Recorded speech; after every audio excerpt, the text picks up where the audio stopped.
Hello, everyone, and welcome to Dreamleapers Inspiration. I'm your host, Harriet Cole. So very happy and honored to be with you today. I hope you have had a great week and that you are focusing on the positive, on what's important in your life, and making sure that each day you pay attention to it.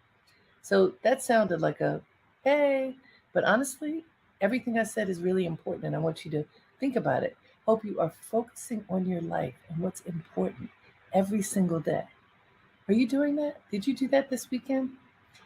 Just before the broadcast began, I spoke to my assistant and asked how her weekend was, and she was not online. She said, in fact, in recent weeks, she has not been online. She's been unplugged during the weekend. How many of you have been unplugged? How many of you cannot resist being plugged into social media for starters, and then into your phone, connecting with 1,000 people, sometimes even reaching out and not connecting, but reaching out more and more and more and more and more. How many of you stay on that race and that feeling of just you cannot stop, even when you have time in your schedule that presumably is for a pause? I think if you tell the truth, you will recognize that it's many of us, if not most of us, do that at least sometimes. But hearing from Valen that she stepped off, she has stepped off not just this weekend, but a few, to just be, to, it doesn't mean her life isn't busy, but one less thing, being unplugged and being fully present makes a huge difference. So I want to challenge us to think about getting unplugged, even if it's just for a few hours a day. As I talk to people, I learn many people pick up their device before they pick themselves up out of bed in the morning.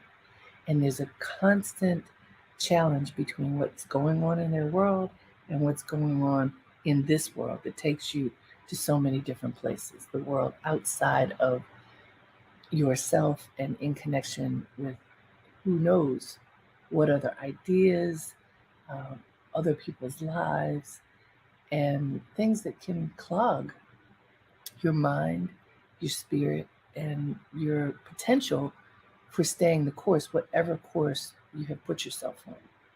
So today, what I want to talk about is being committed and staying committed, being committed to something in your life that you feel is important, that you believe you deserve, that you have told yourself you're going to do. And I wonder, I'm asking each one of you, how often do you honor your commitments? Now, you don't have to tell me, because if you try to tell me, you're probably going to say something that sounds a little bit better than whatever is true. So you're not telling me, you're telling you. Ask yourself, how often do you honor your commitments? Let's just look at one day. So we're in today. Let's look at yesterday. Yesterday, what did you say you were going to do when you began your day? What was on your list of commitments that you were going to make? Think about it. In the morning, in the afternoon, in the evening, commitments to other people, commitments to tasks that were important, so important that you either wrote them down or made a mental list. What did you commit to doing yesterday, and what did you fulfill? Those are two lists, or one list with a column in it about fulfillment. Ask yourself, what did you commit to doing? What did you fulfill? And then, what did you not fulfill? And were you conscious of fulfilling commitments that you made and of not fulfilling them? And I ask that because sometimes the day goes by and we go, oops, I didn't realize the day went by and I didn't do this really important thing that I said I was going to do. Sometimes the day goes by and we get to the end, yeah, I didn't do that thing, but I made a decision at a certain part during the day that I was going to have to take something off my list for the day, and I chose this. And so, yeah, I'm not surprised that it's there. I knew it was going to be there because I put it on the back burner. I told myself, this I have to do another day. Commitment. How do you manage your commitments? And what happens when you manage them well or not? I'm going to give you another example.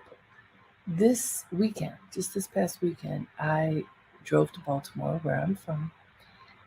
But why I went, the main reason that I went was to go to the wedding of a former intern of mine who has remained close in my life. And of course, I'm from Baltimore, and my love reason was to go see my mother and my family. But I knew how intensely busy my schedule had been, and even though Baltimore isn't that far, it's a drive. I knew my husband couldn't go, so I was going to have to drive on my own. And so I kept vacillating in answering my dear intern's request for me to come to her wedding.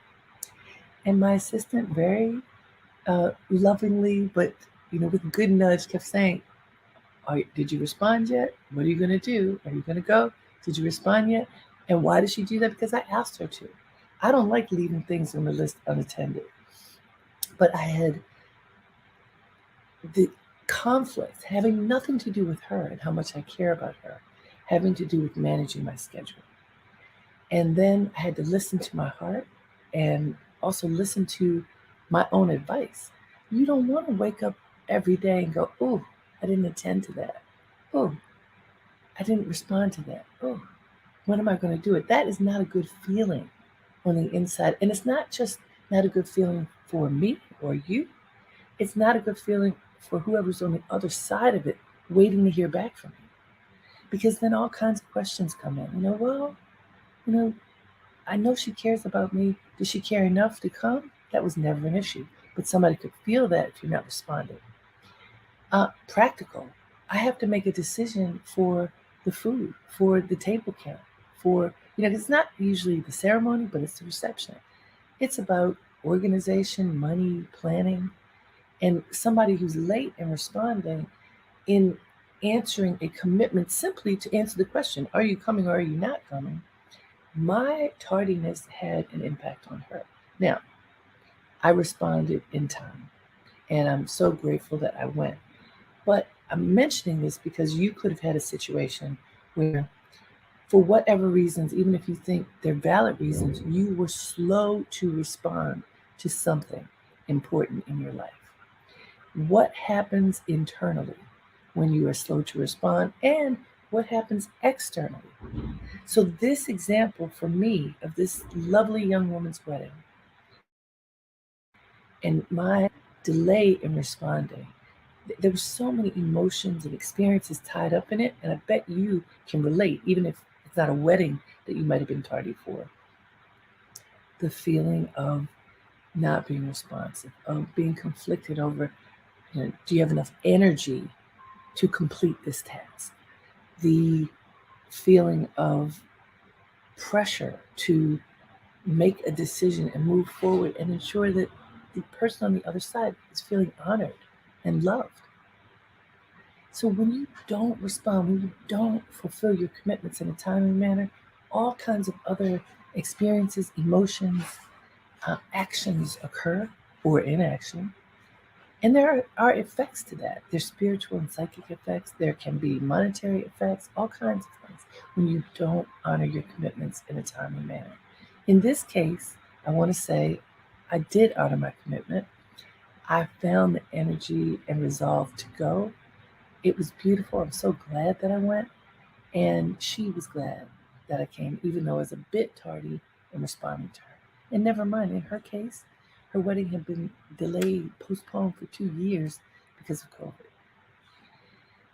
So for all of the reasons, there was joy that I was able to come, others were able to come to witness this beautiful ceremony. And for me, it took the time it took to figure out how I was going to make it there, but I think I would have felt a lot better had I decided sooner. So that's my story. I share it because I know that when you listen to others' stories about whatever the challenges that you might be facing, it can be easier for you to imagine yourself in that situation sometimes than to first look head on at yours. So that is one example of many that I could give you about myself. I want to ask you, what is it that you are facing that you may not have attended to in the best possible way? What are you facing now that you have not attended to? There's a very good chance that there's something going on in your life, in your world right now that needs your attention and that you have put to the side. Oh, I can't figure it out. I can't get to that yet. My plate is too full. I can't focus on that. What if the it is that burning desire, intention inside of you for what you want to do with your life? What if that it is something huge? There's so many people who get distracted by other things, other people, other obligations, and don't focus on what really matters in terms of living their best life. They don't commit to the things that are most important, they commit to other things. Does that ever happen with you?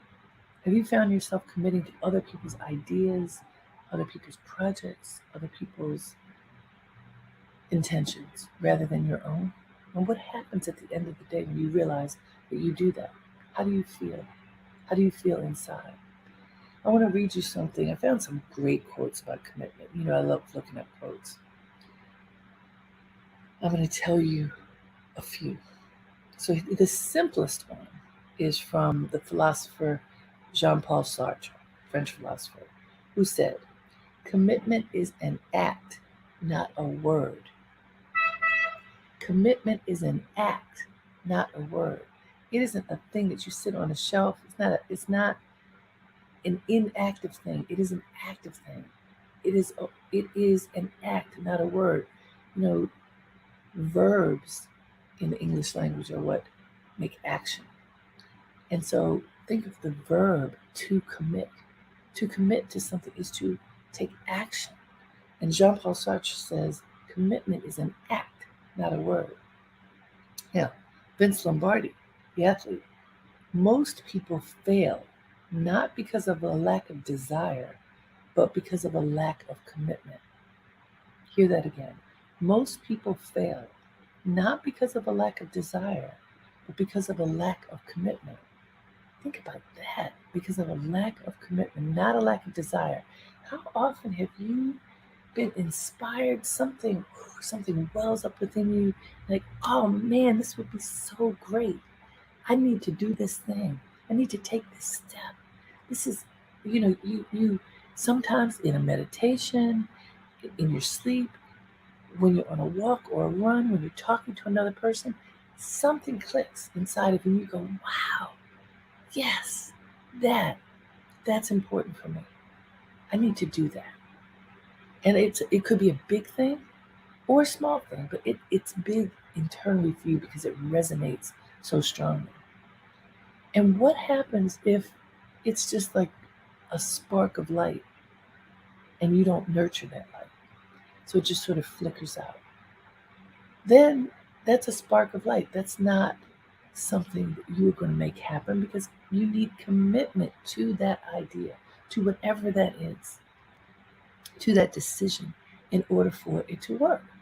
Now, recently I spent an afternoon with Tyler Perry, the the creator of Medea, incredible writer, filmmaker, TV showmaker. I was at his studios in Atlanta, Georgia, which are amazing. The building in which he has his office and where he does most of his work is called the Dream Building. Yeah. And as I was talking to him, one of the things that I asked him was what advice he might give to other people just on how they can live a great and fulfilled life as he is doing. And essentially, this is not a quote, but his point was stick to whatever it is that your heart tells you to do. Stick to it. Don't give up. If you have a burning desire inside that you must do something, whatever the something is, do it. Don't give up. Don't stop. Don't get distracted. Stick to it. He described that part of the reason why he was able to be as successful as he is today is that he had one idea, just one. He wanted to be a playwright. He would not give up. He was relentless, even when everything didn't work. There wasn't a thing that worked. His play didn't work. People didn't come see it. He was homeless for a period of time. All the signs said to him, give up, because it was not working. And those were not the signs that he chose to look at. He said that in his heart, he knew that he had to be a playwright. And not only that, that he had to put this particular play on. His first play had to become successful in order for him to do whatever next was. Now imagine that. I've talked to a lot of people who have pursued careers and become very successful. And I have to say, most of them talk about not giving up.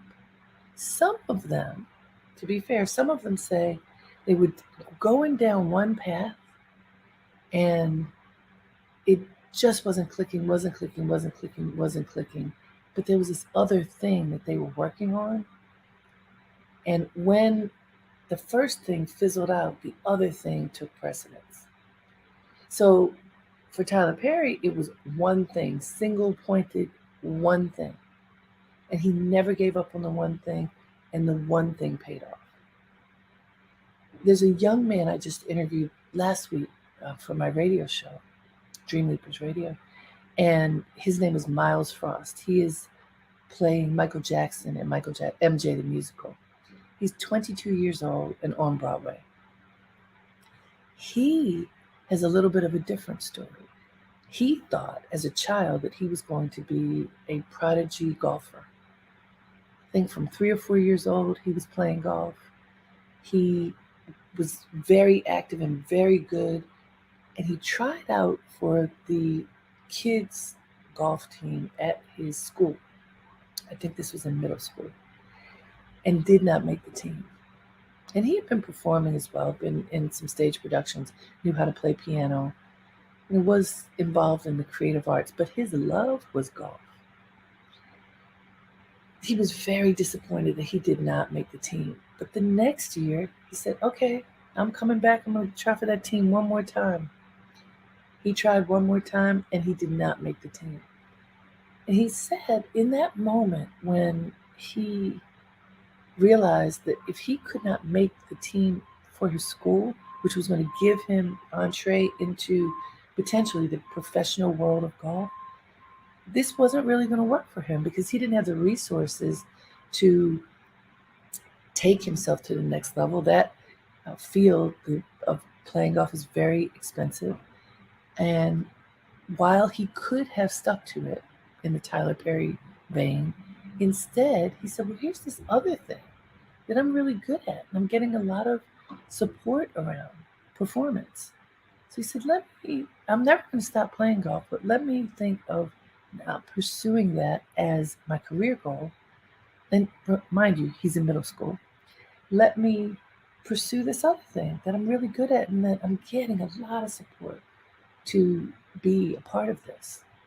And so that pivot made everything for his career. Again, he's a young person, but this young person who has been committed to performing, to refining the craft of singing, of dancing, of acting, has paid off for him as he is now playing Michael Jackson on Broadway. And I think that the play has already garnered 10 Tony nominations. It is excellent. I've seen it. It's excellent. Those are two examples of different approaches to commitment, both with the foundation of stick to it, work as hard as you can, go for it. With Miles, once he made the full commitment to performance, he was all in, being in every performance that he could in junior high and which middle school, in high school, in college. Whatever it takes. Let me read you this quote again. I want you to be clear about it. So Most people fail not because of a lack of desire, but because of a lack of commitment. Think about your own life. How many times have you said, "Oh, I'm going to do that," and you forgot? You got distracted. You tried, you didn't do so well, so you gave up. And then that goes on the list of failures. Sorry, I don't like that list. I do not. I'm okay with choosing to walk away from something after giving it my all, but just letting it fizzle out because I wasn't paying attention. I don't like that. I prefer making the commitment, staying laser focused on it, putting the time and effort in on a daily basis, watching it nurture or not, and then making a decision, an informed decision, based upon all of the factors that you have determined to be factors for success or not. That's when you are conscious and intentional about whatever it is that you're doing in your life. And if you're not being that, you're going to end up at the end of the week, the end of the month, the end of the year, the end of your life going, "Oh, I wish I had done that. Oh, I could kick myself because." I want to have as few of those on my list as possible. I feel confident that you don't want that on your list either. You don't want a whole list of regrets. I coulda, woulda, shoulda, as they say. You don't want that. You want successes, small victories that can lead to big victories. Think about when you were in school. The thing that I like about school is that you get rated on a regular basis so that you can assess how well am I doing in this particular area? What do I need to learn? What do I need to go back and pay closer attention to?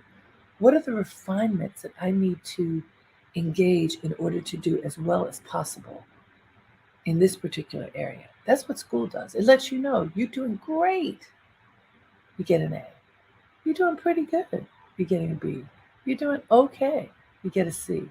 You're really not doing well. You get a D. You are failing miserably. You get an E or F, whatever it is. I never got one of those. What happens after school? What happens in life? How do we get measurement of what we are doing and how well we're doing it? Well, if we pay attention, the measurements come all the time. At work, at least once a year, there's an evaluation. And my friend Paula Madison said to me once, you should never go into an evaluation unsure of what's going to be said. You should know where you stand in your company because you are constantly in relationship with whoever your peers are and your boss so that you are able to hear and understand where do I fit in? How am I doing my job? Where do I need to work to be better? What am I excellent at doing now? You know, are they planning to keep me or is it time for me to go? She said, you absolutely should never be in a situation where you walk into an annual review, a quarterly review, whatever the review is, unclear about where you stand. But in order to be clear, it means that you have to be engaged and you have to have courage to ask questions and check in and to learn, oh, do I need to work on this? What are the improvements I need to make? What do you need in order for me to do the work that this department, this company requires? A constant engagement is what helps you to succeed and to be aware of how you fit into the moment. So, the grading system that exists when you're in school, you need to create for yourself in life. How do you assess how well you're doing? How do you assess the quality of your commitment? How do you assess how you work and act and react in the world, how that affects others? I think it's by paying attention and asking questions and checking in. Now, it is checking in from a point of confidence and true desire to learn, not out of a contracted feeling of, oh, I don't know if I'm good enough. You have to have confidence. Even if the confidence is in knowing that you need to learn more, knowing that I need a class, I need a lesson in this, I need some tutoring, I need some mentoring. But with confidence, you can go forward and say, I need help in order to be excellent at this. To your manager, can you help me figure out how to get better at this? When you do that, you put your manager in a position of accepting a certain amount of responsibility in helping you. When you don't do that, when you sort of brush it under the rug, oh, if they don't notice what's happening, then maybe things will be okay. Or you pretend, you kind of front and say, oh, you know, you are uh, so good at a certain thing that you sort of deflect and don't pay attention to the other thing. The problem with that is that eventually that other thing that you're not so good at, that you brushed under the rug, that you hid, that you were bombastic in one way and so you hid that other thing behind you. The problem is it shows its face eventually. And if you have taken so much time to hide it, chances are, of course, you haven't cultivated it, you haven't worked on it, you haven't committed to doing better at whatever that thing is. And then the weakness in you, the challenge in you grows. Even if you have it hidden, it grows because you haven't nurtured it and tended to it and worked to refine your understanding, your skills. I hope this makes sense to you. It's true. It's annoying that it's true. But if you don't work on the things that you're not good at, they don't get better. Now, we know this. This is not news. Yet, it's really hard to put front and center in the light the things that we aren't good at. It's hard to look at the challenges. It's hard to look at our vulnerabilities out in the open. It's not easy to do that, especially if you think of yourself as a successful person, but you know there are these things that you're not so good at.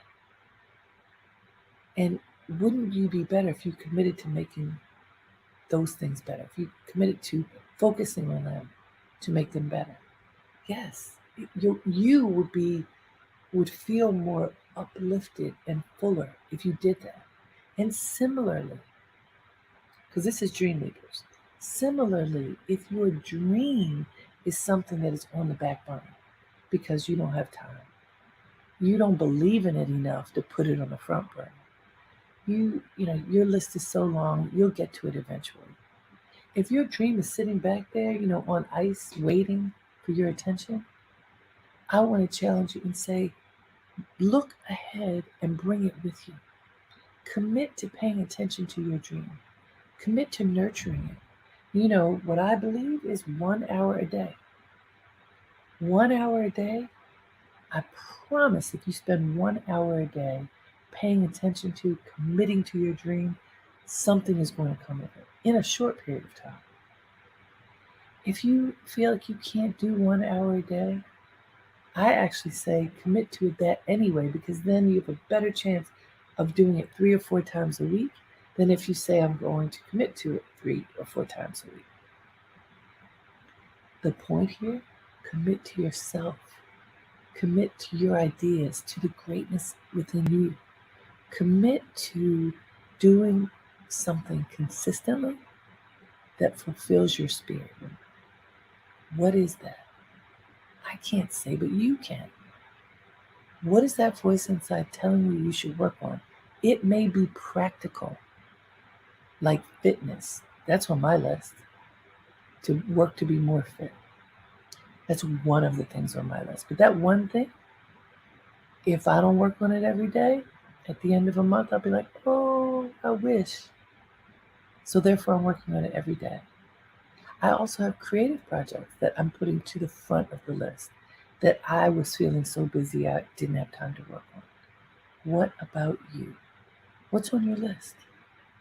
Write it down. Put it on a sticky on your computer. Put it on the refrigerator. Put it on the bathroom mirror.